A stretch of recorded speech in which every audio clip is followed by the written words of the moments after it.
Nako, eto mga kabayan, disbar na. Comelec Garcia tanggal na. Deserve. Ayan mga kabayan, yan po ang ating alamin mula po sa video ito. Pero bago po natin simulan yan mga kabayan, palike naman po ng video ito. Malaking tulong po yan mga kabayan. Maraming salamat po. At eto nga, pasadahan po muna natin itong mga nagte-trending na balita dito po sa mundo ng social media. At eto, nako si Lacson, ayan o. Nagtitiwala pa ba kayo kay Senator Ping Lacson? Kasi ito po ang isang komento mula sa isang anchor, no? PGMN anchor, no? Na si Jordan Sebastian. Sabi niya po dito, I totally lost my trust with Ping Lacson. Dati bilib pa ako dahil he rejected pork barrel during Pinoy's time. Pero ngayon, gets ko na galawan niya. Ayan. Ikaw mga kabayan, nagtitiwala ka pa ba kay Senator Ping Lacson? No? Sa bagong lumabas na issue ngayon patungkol sa 18 Marines, di ba? Ay mukhang ayaw pa munang imbestigahan ni Senator Ping Lacson, no? At sinasabi na may naaamoy siyang destabilisasyon, patungkol po dito mga kabayan. So ito po ang naging komento ng ating mga kabayan patungkol po sa pagtitiwala at walang tiwala kay Senator Ping Lacson. Sabi po dito ni Raimondo Jr., tama. Kaya hindi mananalo yan noong 2022 election dahil alam ng taong bayan ang pakay niya. Sara pa rin kami. Ayan. Sabi naman po dito ni Gregorio, same here, mulat mula nakasuporta ako sa kandidatura niya. But now, na ganyan at iba na pananaw niya, din na niya kami maasahan 10 ng buong angkan namin. Ayan. Kahit ako, sabi po dito ni Gerson, no? Kahit ako dati ko nang sinabi na dati talagang tiwala ako sa kanya. Dahil may paninindigan, pero ngayon nawala dahil kanyang ipinakita na sa tangin ko na may pinoprotektahan siya na malaki ang pakinabang niya. Sabi naman po ni Crispin, mas matimbang yung maleta kaya yun ang pinili niya. Nako po, mabigat siguro yung maleta mga kaubayan. Kulay pinky pa rin. Noon gusto ko siya maging presidente. Akala ko, hay naku, paano na lang kung siya ang naging presidente? Yeah. May tama siya, sir. Yun talaga signature ni Pinky noon. Kaya binoto ko. Naitbulaga ako. Ayan. Tama ka, sir. Bayaran din yan. Halata sa kilos at pananalita. Mr. Cover Up, maliwanag pa sa sikat ng araw. Ganun talaga. Pag tumatanda na ang paurong, parehas po sila ni Soto. No? Siyempre, malaki na gastos sa kampanya. Kailangan bumawi. Ayan. Ayaw ng PIDAFA. Kaya ngayon siya bumawi. Anyway, ano po ang inyong masasabi dito mga karibo natin? Kayo po ba? Kung kayo po ang tatanungin, may tiwala pa po ba kayo kay Senator Ping Lacson? Or nawalan na rin po kayo ng tiwala dito po kay Senator Ping Lacson? Ayan. At sa ibang balita naman mga kabayan, kaugnay naman po ito sa ICC. Ito po Ito pong si Attorney Nicholas Kaufman, no? Ito may paalala po sa kanyang mga kasamahan. Sabi niya po dito, Article 61 requires proof, not emotion. Ayan, may palakpakan po natin. Kasi po mga kaubayan, ito na napapansin ko lang, kaya siguro dinala, no, itong mga witness na ito. Kasi di ba nag-audition muna sila dito sa Pilipinas. Nakita niyo si Aling Sheila, iba pa, di ba? Nag-audition muna. Para pagdating doon, talagang magaling. Magaling magsalita, magaling umiyak, magaling magdrama. Para makuha at makumbinse, no, yung damdamin po ng mga hurado. Pero Sabi po ni Attorney Kaufman, it requires proof, evidence, mga kaubayan, hindi puro iyak-iyak lang dito. Lahat marunong umiyak, no? Oo. Pero ang ebidensya naman ang tinitingnan, di ba? Ito pong balita mga kaubayan mula sa The Political Outlook. Legitimate law enforcement na ang barangay clearance ops. Iginit na Attorney Nicholas Kaufman na ang barangay clearance operation ay legitimate police of actions at hindi umano extrajudicial killings. Anya, standard procedure ang paggamit ng target list na batay sa validated intelligence.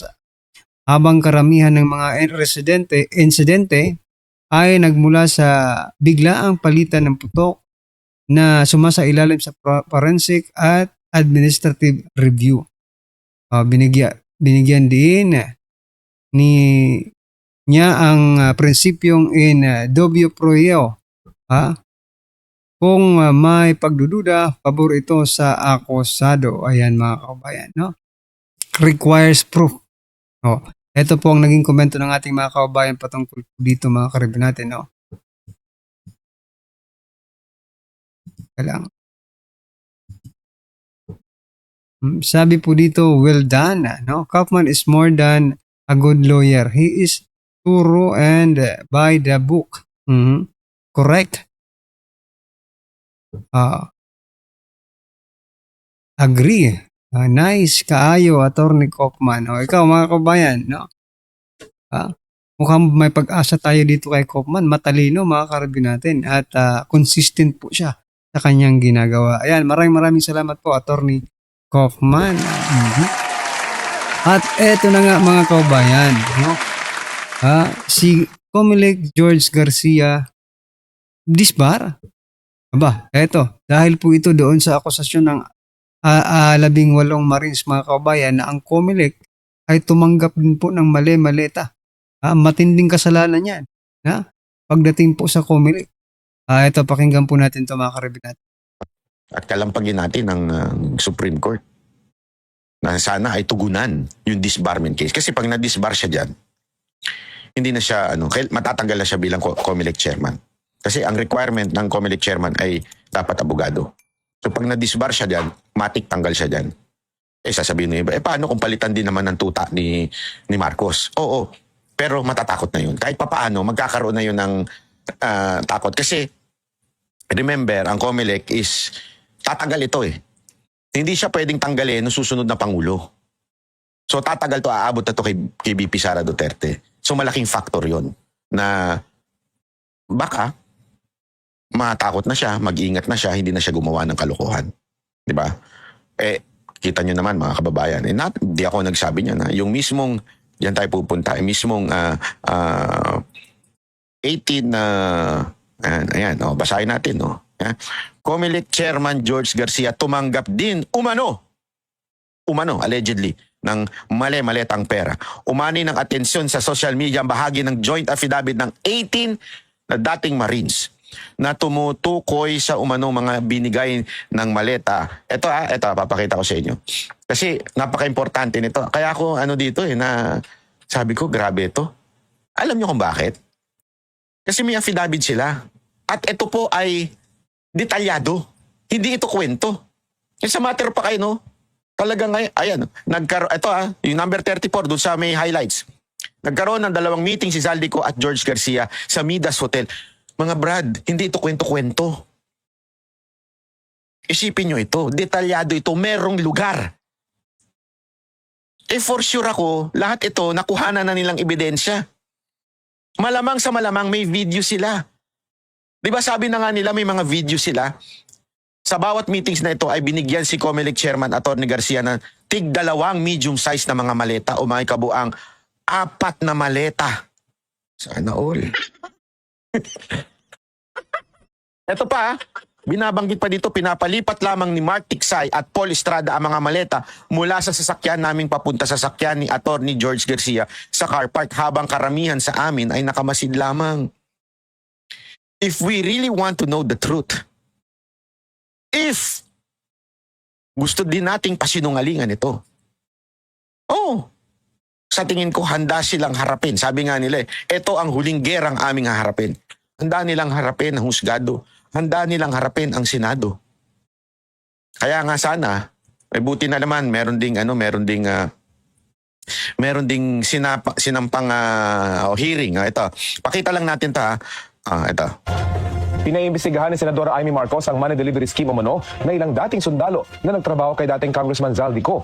Naghain ng resolusyon si Senadora Marcos sa Senado para rito. Kahapon, humarap sa media ang ilang dating sundalong kasama ang abogadong si Atty. Levito Baligod. May pinakita silang salaysay nila sa media. Dati raw din ang kasamahan si Orly Gutesa na nagpakilala naman noong security aide ni Ko at naghatid daw ng mga pera na kickback umano sa flood control projects. Humarap na noon sa Senate Blue Ribbon Committee si Gutesa. Ayon sa mga dating sundalo, ilang beses sila nag-deliver ng mali-maletang pera sa mga mababatas, taga-media, kay Comelec Chair Garcia at iba pang personalidad mula September 2022 hanggang 2025. Tingin nila, aabot ng mahigit 800 billion pesos ang na-deliver nilang pera. Idinawit dito ni Baligod ang Pangulo. Ang ugat at pinuno ng pagnanakaw sa ating bayan ay walang iba kundi si President Marcos. At hindi gagalaw si Speaker Romualdez o si Zaldico na walang pahintulot kay PBBM. Dahil bakit siya tumanggap ng mali-malitang pera? Sabi naman ng Armed Forces of the Philippines, dapat dumaan sa legal na investigasyon ng mga alegasyon ng mga dating sundalo. Si Comelec Chairman George Garcia naman itinanggi ang paratang sa kanilang grupo.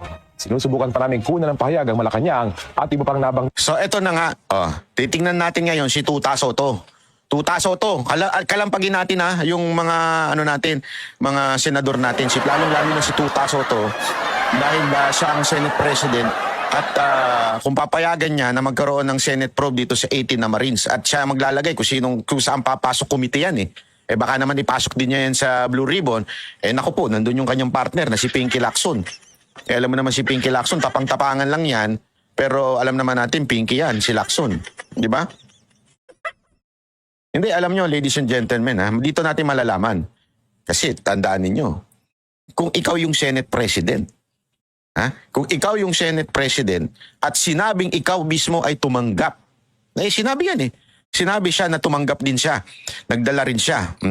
Di ba? Nakatanggap ng 5 malalaking maleta. Kung sinabihan ka niyan, aba, kung ako yun, patatawag ko ito mga to. Patatawag ko ito, hearing tayo. Prove to me that nakatanggap kayo ng 5 maleta. Ng 5 maleta ako pala. Di ba? Pero pag hindi mo pinatawag o hindi mo pinahiring at hindi mo pinahintulutan itong resolution na ito, may ibig sabihin nun. Talagang pinagtatakpan mo o talagang itinatago nyo. Kasi kung hindi totoo yan, andaling pasinungalingan yan.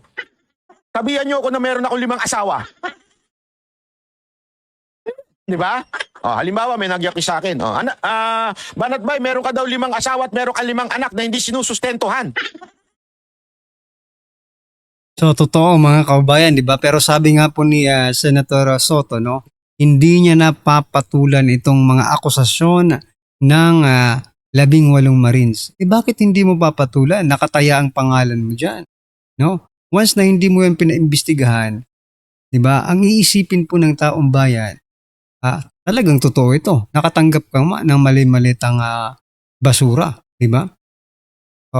Pero parang ganun nga ang lumalabas, But we are not yet sure, di ba? Kasi nagsisimula pa lang, malay natin talagang, pero si Senator Amy Marcos po ang nag-open ng investigation, resolution, Dito po sa kampo ni Senate President, wala naman pong ganon. So, but still, there is need of approval, from the Senate President. So, makikita po natin kung i-approve niya ba ito or ibabasura niya lang itong akusasyong ito. Sangkot siya Sangkot ang presidente. May ilang senador din. May ilang kongresista. So, almost all government agencies ay sangkot. Ano to ngayon? Gobyerno po mga kaubayan ang kalaban ng 18 Marines na ito. Gobyerno, hindi basta-basta. Diba? Lahat ng resources nasa kanila. Even yung mag-i-investigate sa kanila, di ba? Gobyerno din. So, Grabe to. Mahirap po ang pagdadaanan nitong 18 Marines na ito. Di ba? Kasi ang kalaban nila, gobyerno. Mag-iimbestiga sa kanila, gobyerno. Ngayon, kung sakasakaling, for example, mapatunayan, nagsisinungaling sila or something na nagsasabi sila ng totoo, but still, i-insist nila na, sinungaling kayo, lilitisin sila, gobyerno pa rin po. Pagdating po nila sa kulungan, gobyerno pa rin. Aray ko po. Delikado talaga ang mga buhay nila, mga kaubayan. So, let's hope for the better, no? Na maging maganda ang resulta nito, no? Mga kaubayan, kasi marami pong umaasang Pilipino na lalabas talaga ang katotohanan sa likod po ng mali-malitang deliveries na ito, mga kaubayan. So yan, mga kaubayan, ano po ang inyong opinion, reaksyon patungkol po sa video ito? Just comment down below at syempre po mga kaubayan, huwag pong kalimutang i-like at i-share po ang video ito. Malaking tulong po yan mga kaubayan. Maraming salamat.